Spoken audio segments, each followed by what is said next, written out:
The shrill ring of my phone pierced the quiet of our bedroom. I fumbled for it, my heart racing as I saw the clinic's number flash across the screen. This was it, the moment we'd been waiting for. "Hello?" I answered, my voice trembling. "Mrs. Nora Thompson? This is Dr. Patel's office." I gripped the phone tighter, willing the nurse to continue. "Yes, this is she. I'm sorry, but your pregnancy test came back negative." The world seemed to tilt on its axis. Another failure, another month of disappointment. I mumbled a thank you and hung up, tears already streaming down my face. "Jackson?" I called out, desperate for my husband's comfort, but the house remained silent. Where was he? I dragged myself out of bed, padding down the hallway to his home office. The door was ajar, and I could hear his muffled voice. He was on the phone, speaking in hushed tones. "I can't wait to see you either, babe," he said, his voice warm and affectionate in a way I hadn't heard in months. "I'll make an excuse and be there in an hour." My blood ran cold. I pushed the door open, revealing Jackson lounging in his chair, a guilty expression spreading across his face as he saw me. "Who were you talking to?" I demanded, my voice barely above a whisper. Jackson fumbled with his phone, trying to hide the screen. "No one, honey, just a work call." "Don't lie to me," I spat, anger rising to replace the numbness. "I heard you. Who's babe?" His shoulders sagged, and he had the decency to look ashamed. "Nora, I'm sorry, I didn't want you to find out like this." "Find out what?" I asked, even though I already knew the answer. "I've been seeing someone else," he admitted, unable to meet my eyes. "Her name's Melissa. She's pregnant." The words hit me like a physical blow. I staggered back, gripping the doorframe for support. "Pregnant? But we've been trying for years. How?" Jackson stood, reaching out to me, but I flinched away from his touch. "I'm so sorry, Nora. I should have told you sooner. The truth is, I'm not infertile. It's you. It's always been you." I felt like I was drowning, gasping for air that wouldn't come. "What are you saying?" "I've known for a while that I could have children," he said, his voice cold and detached.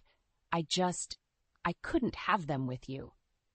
The room spun around me as the full weight of his betrayal sank in. Years of treatments, of hope and heartbreak, all for nothing. And now this final, cruel twist of the knife. "Get out," I whispered, my voice shaking with rage. "Nora, please, let's talk about this," Jackson pleaded, but I was beyond reason. "Get out!" I screamed, grabbing the nearest object, a framed photo of our wedding day, and hurling it at him. It shattered against the wall, a fitting metaphor for our marriage. Jackson ducked, hands raised in surrender. Okay, I'm going. But we need to discuss this eventually. I want a divorce, Nora, a clean break." I watched in stunned silence as he grabbed his keys and wallet, heading for the door. Just before he left, he turned back to me, his expression a mix of guilt and relief. "I really am sorry," he said softly. "I hope someday you can forgive me." The door closed behind him with a final click, leaving me alone in the wreckage of my life.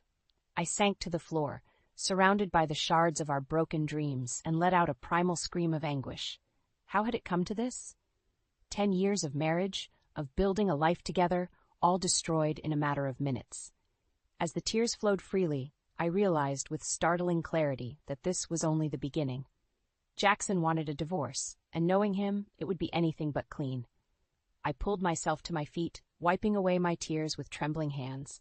If he wanted a fight, I'd give him one. This wasn't over. Not by a long shot. The library's familiar scent of old books and lemon-scented cleaner greeted me as I pushed through the heavy wooden doors. It had been 6 months since Jackson walked out, leaving me to pick up the pieces of our shattered life.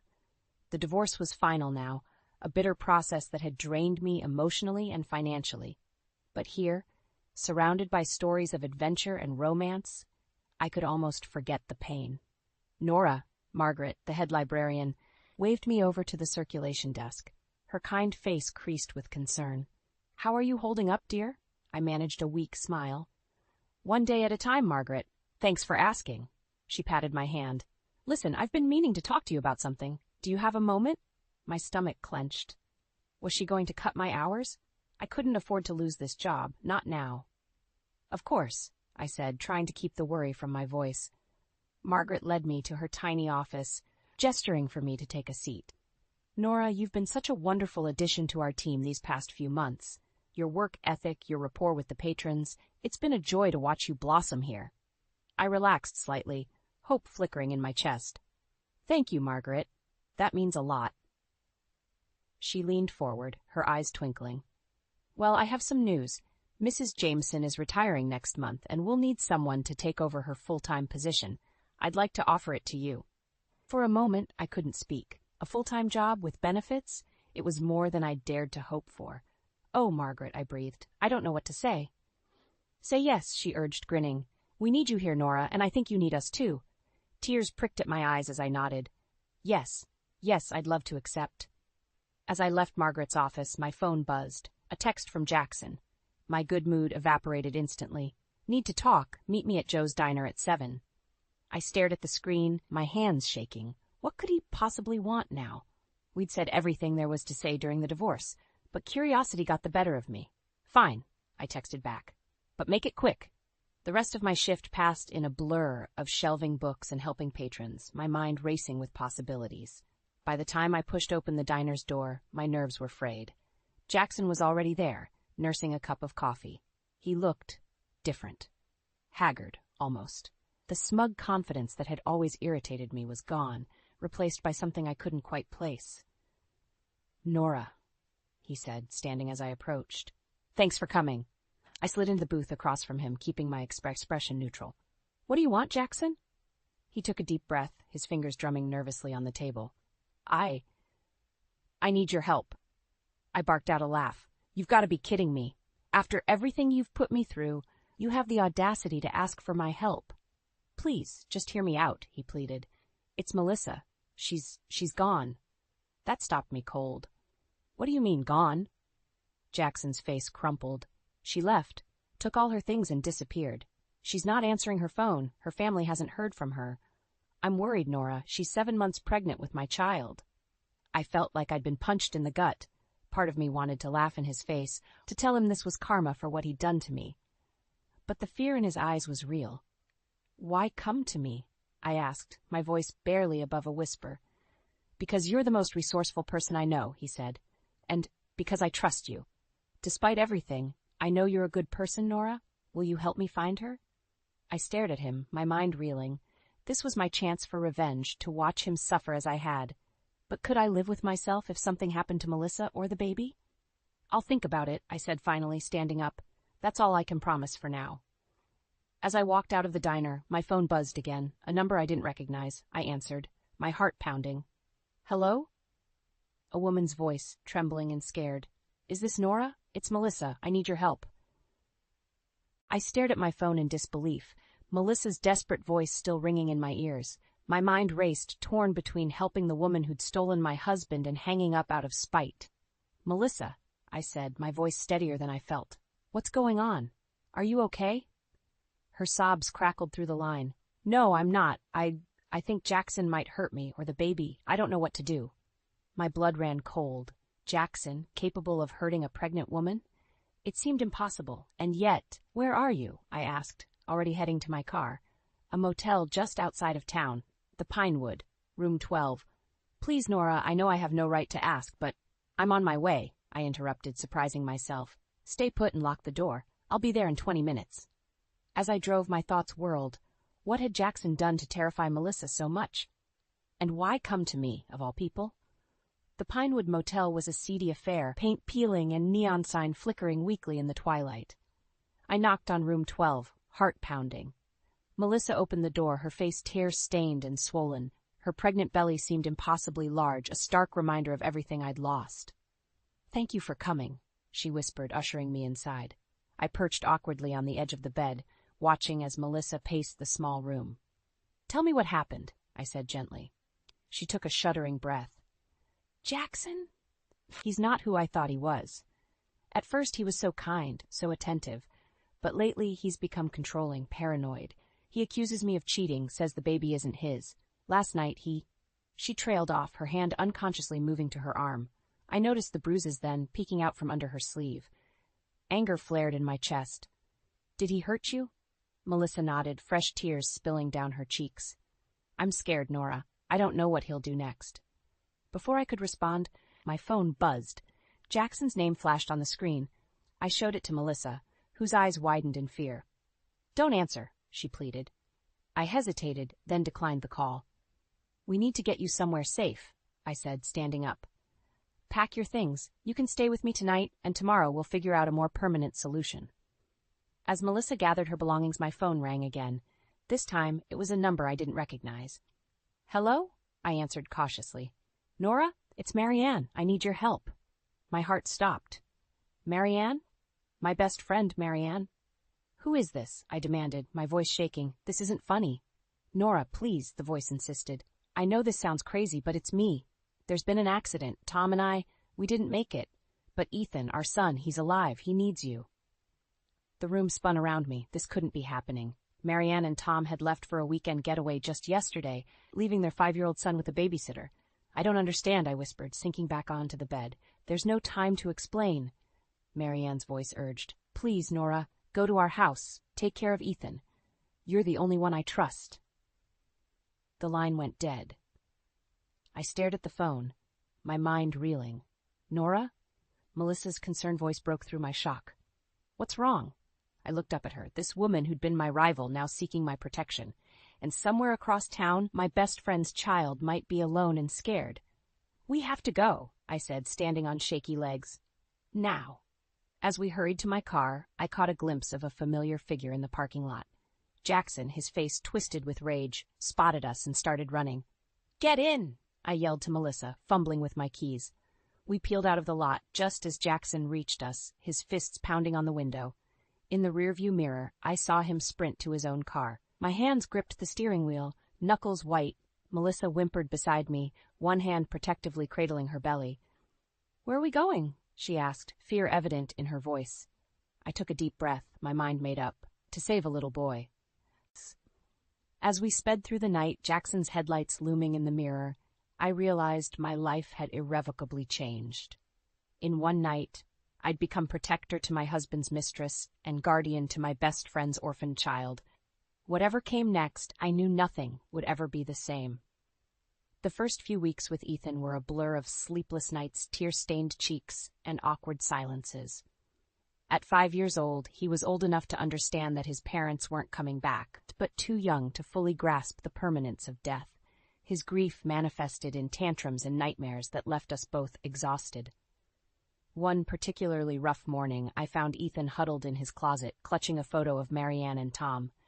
"Ethan, sweetheart," I called softly, crouching down to his level. "What are you doing in there?" His big brown eyes, so like Marianne's, met mine. "I want my mommy," he whispered, his lower lip trembling. My heart shattered. "I know, sweetie. I miss her, too." I held out my arms, and after a moment's hesitation, he crawled into them. I held him close, rocking gently as he sobbed against my shoulder. "Why did they leave me?" He hiccuped between tears. I swallowed hard, fighting back my own grief. "They didn't want to, Ethan. They loved you so much. Sometimes bad things happen, and we can't control them. But I promise you, your mommy and daddy would be so proud of how brave you're being." He pulled back, wiping his nose on his sleeve. "Really?" I nodded, managing a small smile.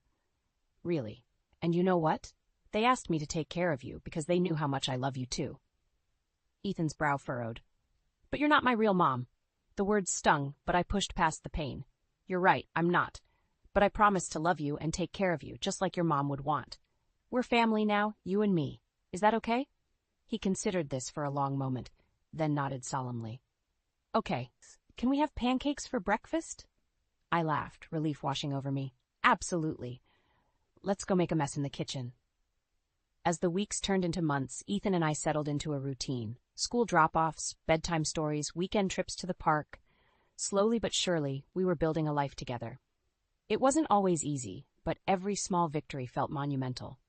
One evening, as I tucked Ethan into bed, he asked the question I'd been dreading. "Nora, why don't you have any kids of your own?" I froze, caught off guard by the innocent inquiry. "Well," I began, choosing my words carefully, "sometimes it's not that easy for grown-ups to have babies. I wanted to very much, but it just didn't happen for me." Ethan's face scrunched up in thought. "Is that why you took me? Because you couldn't have your own baby?" The question hit me like a punch to the gut. "No, sweetie," I said firmly, sitting on the edge of his bed. "I took you in because I love you and because your mom was my best friend. You're not a replacement for anything. You're you, and that's exactly who I want you to be." He nodded, seemingly satisfied. Then in a small voice he asked, "Can I call you Mom?" Tears sprang to my eyes. "Oh, Ethan, if that's what you want, I'd be honored." He smiled, reaching up to wipe away a tear that had escaped down my cheek. "Don't cry, Mom. I love you too." As I left his room that night, my heart full to bursting, my phone buzzed with a text. It was from Jackson. "We need to talk. It's about Ethan." My blood ran cold. What could Jackson possibly want with Ethan? He'd never shown any interest in children before, unless... A horrible thought struck me. What if Jackson was Ethan's biological father? What if all those years of trying to conceive, he'd been unfaithful not just with Melissa, but with Marianne too? I sank to the floor, my back against Ethan's door, as the implications washed over me. If it was true, Jackson tried to take Ethan away. The life we'd built, the family we'd become, it could all be ripped away in an instant. I looked at my phone, Jackson's message still glowing on the screen. Whatever he wanted, whatever secrets were about to be revealed, I knew one thing for certain. I would fight with everything I had to keep Ethan safe and by my side. With trembling fingers, I typed out a response. "Tomorrow, noon, the park, and Jackson, if you try anything, I swear I'll make you regret it." I hit send, steeling myself for the battle ahead. For Ethan, I'd face any storm, even if it meant confronting the ghosts of my past and the man who'd shattered my world. The supermarket's fluorescent lights buzzed overhead as I navigated the crowded aisles. Ethan chattered excitedly beside me. At 8 years old now, he was a bundle of energy and curiosity, always eager to help with the shopping. "Can we get Lucky Charms, Mom? Please?" He tugged at my sleeve, eyes wide and pleading. I laughed, ruffling his hair. "Nice try, buddy. How about we compromise with some Cheerios?" As we turned the corner into the cereal aisle, I froze. There, examining a box of bran flakes, was Jackson. My heart raced, and I instinctively pulled Ethan closer. "Mom?" Ethan looked up at me, confusion etched on his face. "What's wrong?" Before I could respond, Jackson turned. His eyes widened in recognition, then narrowed as they settled on Ethan. "Well, well," he drawled, a smirk playing at his lips. "If it isn't my ex-wife and her, what should I call him? Rental kid?" Anger flared in my chest. "Jackson," I hissed, "don't you dare." "What? State the obvious?" He stepped closer, his gaze cruel. "How pathetic, Nora. Couldn't have a baby of your own, so you had to borrow someone else's." Ethan's grip on my hand tightened. "Don't talk to my mom like that," he shouted, his young voice ringing through the aisle. Jackson's eyebrows shot up. "Mom? Oh, that's rich. Tell me, kid, does she tuck you in at night and pretend she's your real mother? Does she—" "Shut up!" I snapped, my voice trembling with rage. "You have no right to speak to us like this. Come on, Ethan, we're leaving." As I turned to go, Jackson grabbed my arm. "Not so fast. We have unfinished business, you and I." Ethan reacted instantly, kicking Jackson hard in the shin. "Let go of her." Jackson yelped in pain, releasing me. His face contorted with fury. "You little brat!" I stepped between them, my protective instincts in overdrive. "Touch him, and I swear I'll make you regret it." A small crowd had gathered, murmuring and staring. Jackson glanced around, seeming to realize he was making a scene. He straightened, smoothing his shirt. "This isn't over, Nora," he said, his voice low and menacing. "You can't play happy families forever. Sooner or later, the truth always comes out." With that, he stalked away, leaving me shaken and confused. What truth was he talking about? Ethan tugged at my hand. "Mom, can we go home now?" I nodded, abandoning our half-filled cart. As we walked to the car, Ethan's small voice broke the silence. "I'm sorry I kicked that man, Mom, but he was being mean to you." I knelt down, pulling him into a tight hug. "Oh, sweetheart, you have nothing to be sorry for. You were so brave." "Who was he?" Ethan asked, his face buried in my shoulder.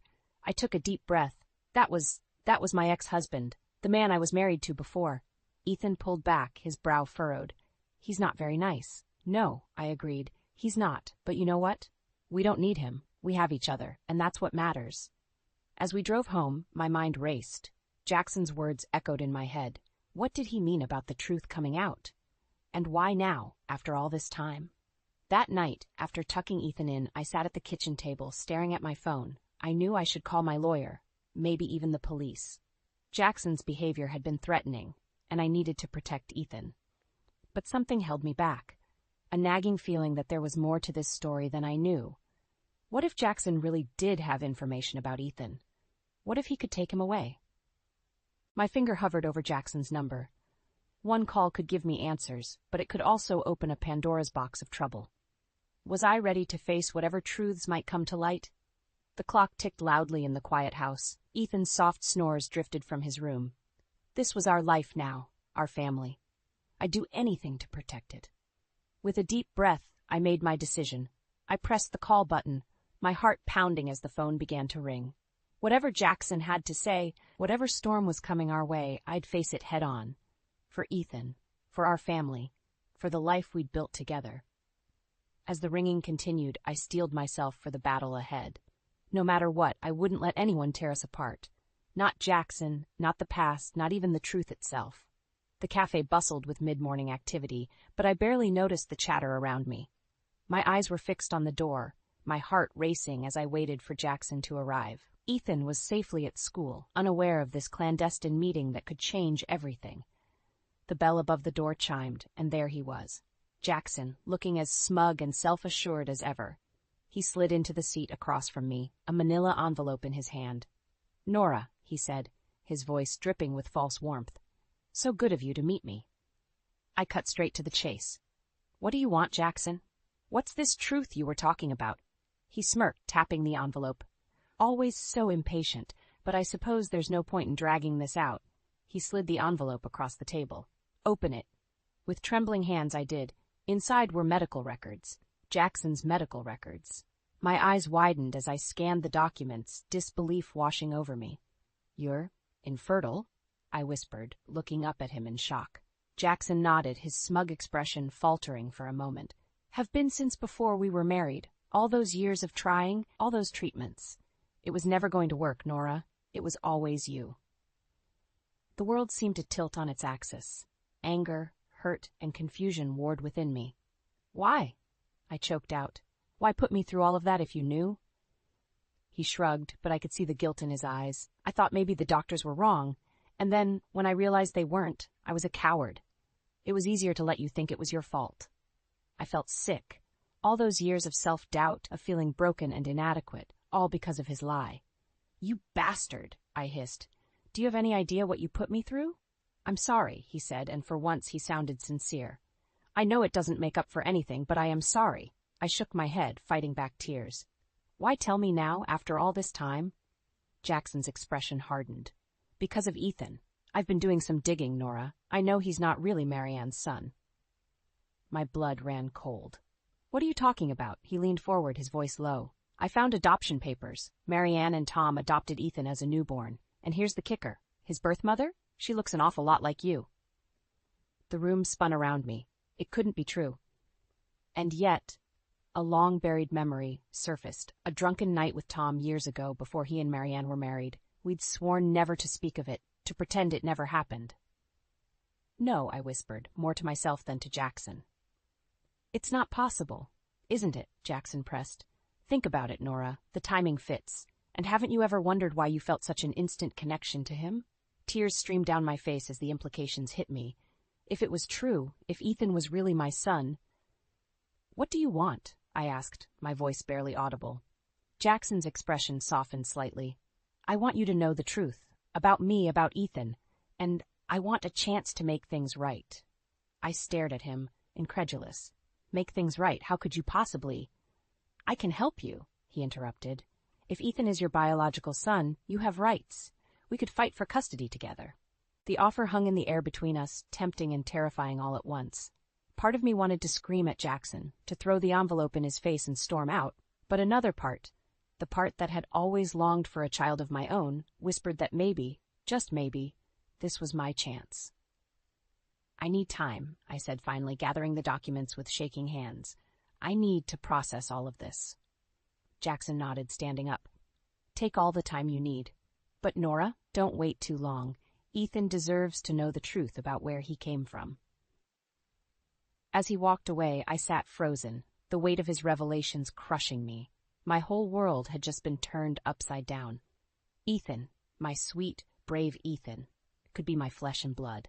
The child I'd always longed for had been right in front of me all along. But claiming him as my own would mean destroying the life we'd built together. It would mean shattering his memories of Marianne and Tom, the parents he'd loved and lost. Could I do that to him? Could I be that selfish? As I left the cafe, my mind reeling, I knew I faced the most impossible decision of my life. The truth was out there now, waiting to be acknowledged. And whatever choice I made, nothing would ever be the same again. The university campus buzzed with excitement as proud families gathered for graduation day.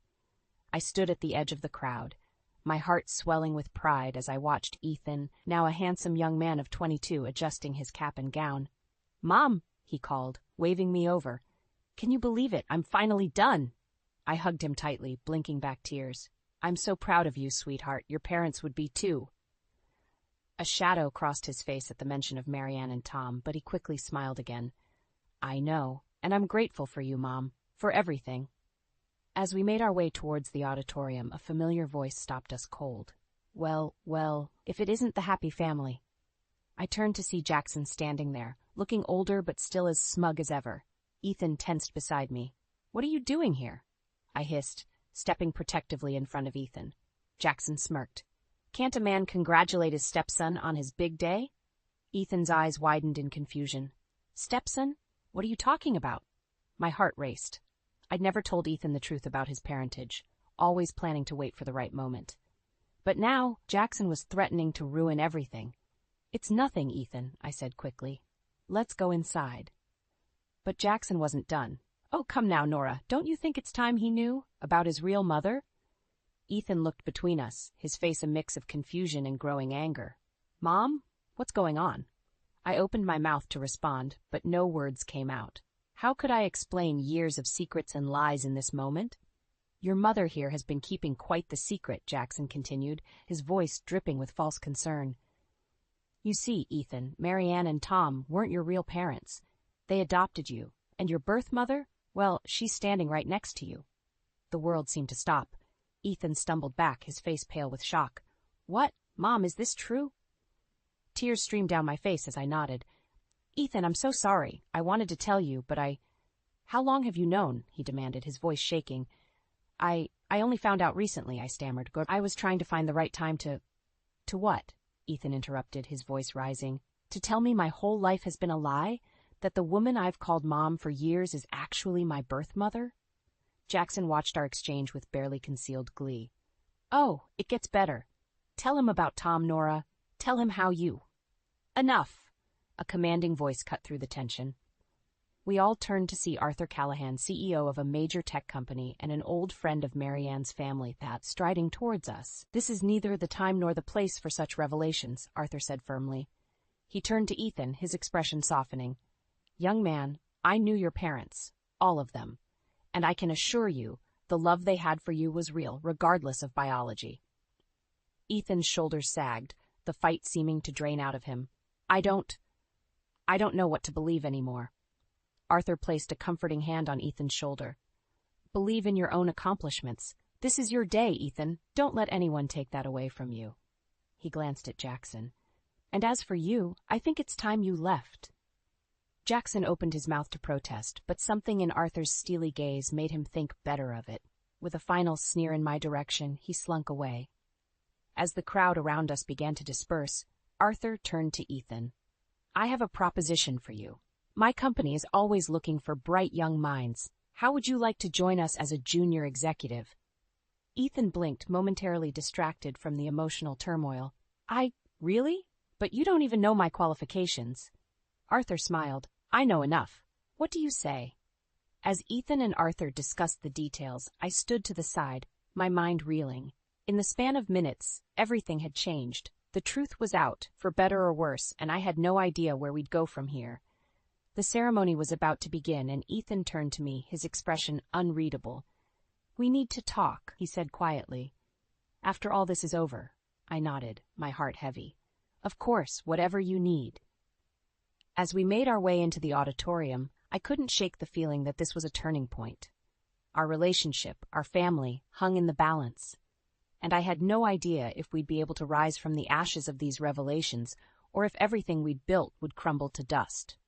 The tension in the air was palpable as Ethan and I stood face to face in our living room. His graduation gown lay discarded on the couch, a stark reminder of how quickly joy had turned to anguish. "Why didn't you tell me?" Ethan's voice was raw with emotion. "All these years, you knew you were my real mother?" I shook my head, tears streaming down my face. "No, sweetheart. I only found out recently. I was trying to find the right way to tell you." "And Tom? Was he really my father?" I took a deep breath. "Yes, it was a mistake. One night before he and Marianne were married. We never spoke of it again." Ethan paced the room, running his hands through his hair. "So my whole life has been a lie? Marianne and Tom weren't even my real parents?" "No," I said fiercely. "They loved you more than anything in this world. Biology doesn't change that." Before Ethan could respond, a loud banging on the door made us both jump. Jackson's voice boomed from the other side. "Open up! We're not done here." Fear gripped my heart. "Ethan, call the police," I whispered. But it was too late. The door burst open, revealing Jackson, his eyes wild with anger and something else, desperation. "You think you can just cut me out?" he snarled, advancing towards us. "I'm the one who uncovered the truth. I deserve to be part of this family." Ethan stepped in front of me protectively.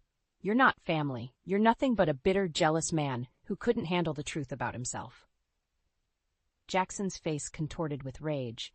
He lunged forward, grabbing Ethan by the shirt. "You ungrateful little—" Suddenly, Arthur appeared in the doorway, his imposing figure filling the frame. "That's enough, Jackson. Let him go." Jackson released Ethan, turning his fury on Arthur. This is all your fault, swooping in like some white knight." "The only person at fault here is you," Arthur said calmly. "Now I suggest you leave before the police arrive." As if on cue, sirens wailed in the distance. Jackson's face paled. He looked from Arthur to Ethan to me, realization dawning that he'd lost everything. "This isn't over," he spat, before pushing past Arthur and disappearing into the night. In the aftermath, as the police took our statements and Jackson was arrested for breaking and entering, Ethan, Arthur, and I sat in stunned silence. Finally, Ethan spoke. "I'm sorry, Mom, for doubting you, for pushing you away." I reached for his hand, my heart swelling with love.